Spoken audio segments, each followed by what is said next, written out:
Queenie, why don't you eat some hay too? Everybody else is eating. Hey, sweet boy. Good morning, friends. It is early morning here on the farm, and it is a lovely day because fall is finally here.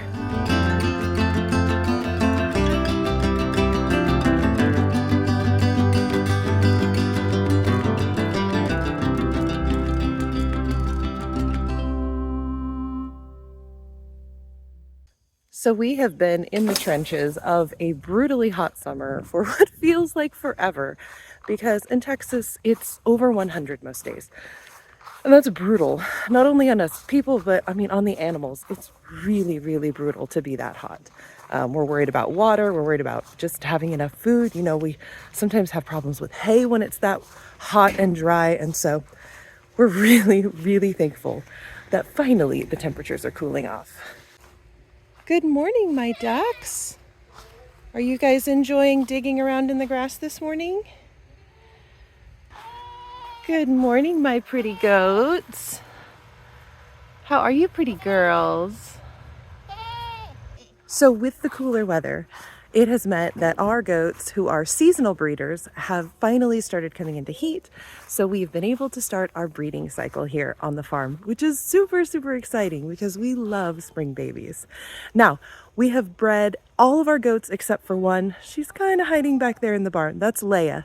Leia is gorgeous. She's one of our beautiful moon-spotted does, and she comes from really phenomenal milking lines. I cannot wait until she gives birth. But Leia has something, it seems, called silent heats, which means basically it is super, super hard to tell when she's in heat. And so I haven't seen a heat cycle from her yet. Now, it's very possible that she needs even cooler weather than our other goats have needed for her to start cycling. And so I'm hoping that's what it is. Maybe with the next cold front or something like that, she's going to start cycling. But I am so ready to get her bred so we can see her babies and I can see her in milk. I cannot wait. And so I'm really hoping that we'll be able to get this figured out because I really want to get her bred.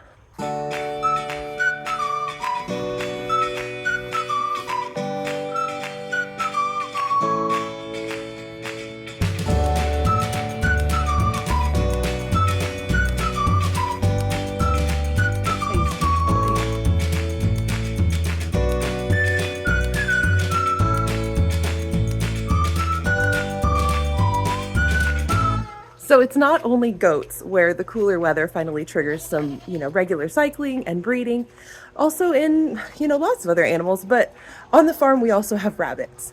And so we've been really, really excited that our buck had some heat sterility over the summer, which is basically just they go sterile temporarily because it's so, so hot. And now that it's finally cooled back off, he's back to normal. Our doe has been impatiently waiting for him all summer, and so we were super, super excited to see that she finally had a litter. You knocked your hay out. Always more chores to do on the farm, like refilling the hay bucket.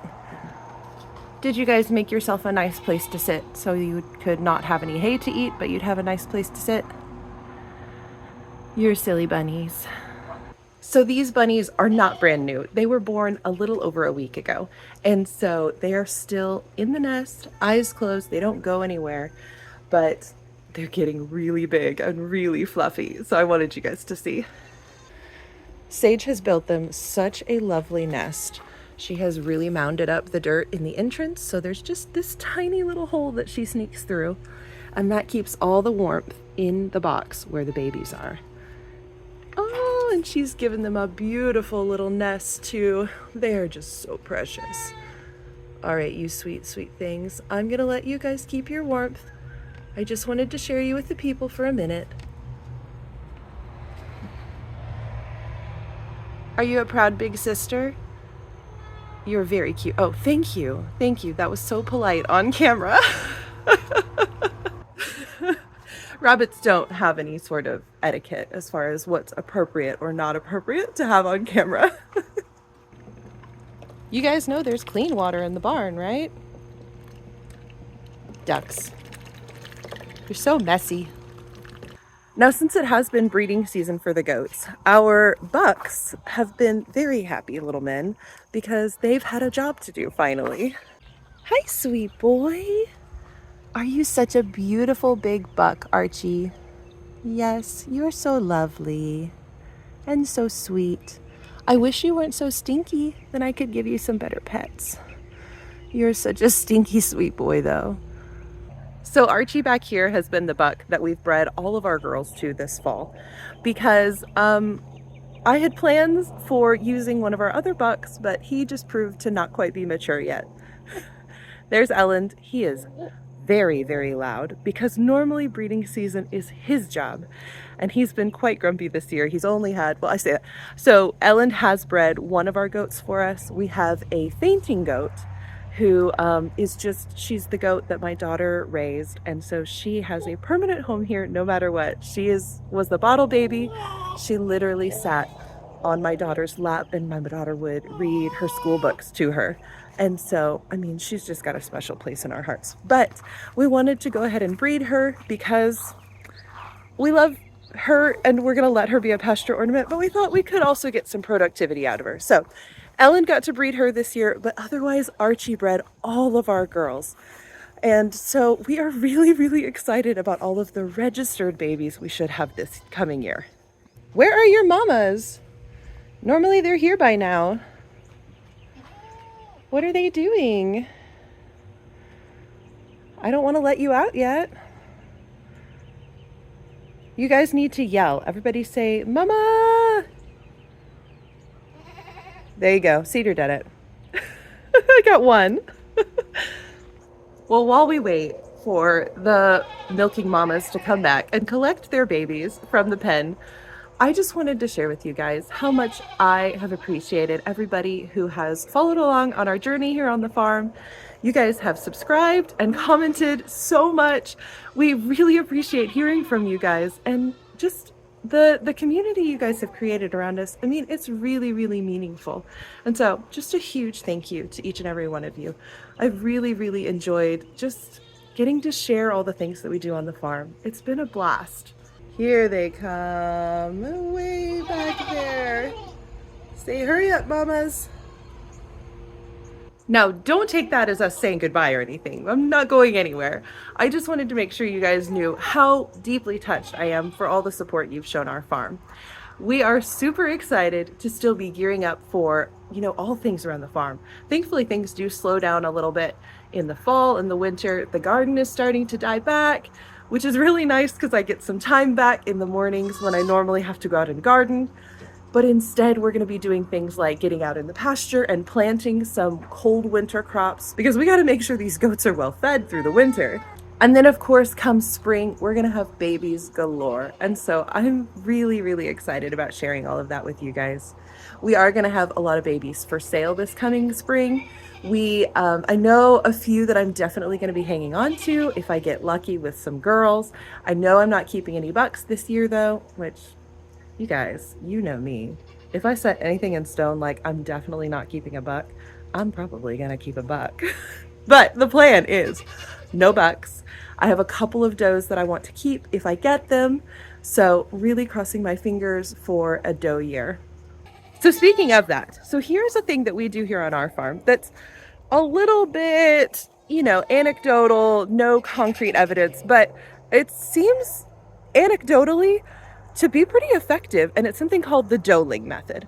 And so what the DOELING Method is instead of pen breeding, where you just put your buck with your ladies, you hand breed, which means you put them together just for breeding and then separate them back out. And so what we do on our farm is the very first sign of standing heat, we put our buck and our doe together, let them breed once, twice in that same session immediately, and then we separate them, and we do not put them back together. And what that hopefully does for us is helps to have more doelings because theoretically, anecdotally, the female sperm tend to live longer and so they last until the doe ovulates, whereas the male sperm tend to die off a little bit faster and they may not last until ovulation. So in theory, it gets you more girls than boys. Now last year it worked actually pretty well. I think we had a little over 60% of our babies were female. And so, I don't know, it seems like it works. If you've ever watched Danelle over at Weed'em and Reap, she has really great success with this method. That's where I learned it from, was from her. And so, I don't know, give it a go if you're looking for more girls. That's what we've done so far this year, and I'm really, really hoping that would have got us the results that we were hoping for.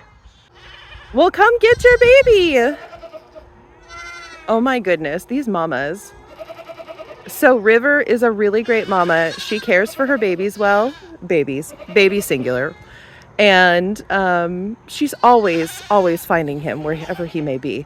The other mamas, they're a little over being being a mama. They are ready to go eat, and their babies can be weaned for all they care. So let's get these babies over to their moms so they can get a good drink of milk. All right, my babies. Oh, okay, back up. Here, I'll open it this way. Oh, no, okay, back up, Cedar. All right, go find your mamas. Go find your mamas.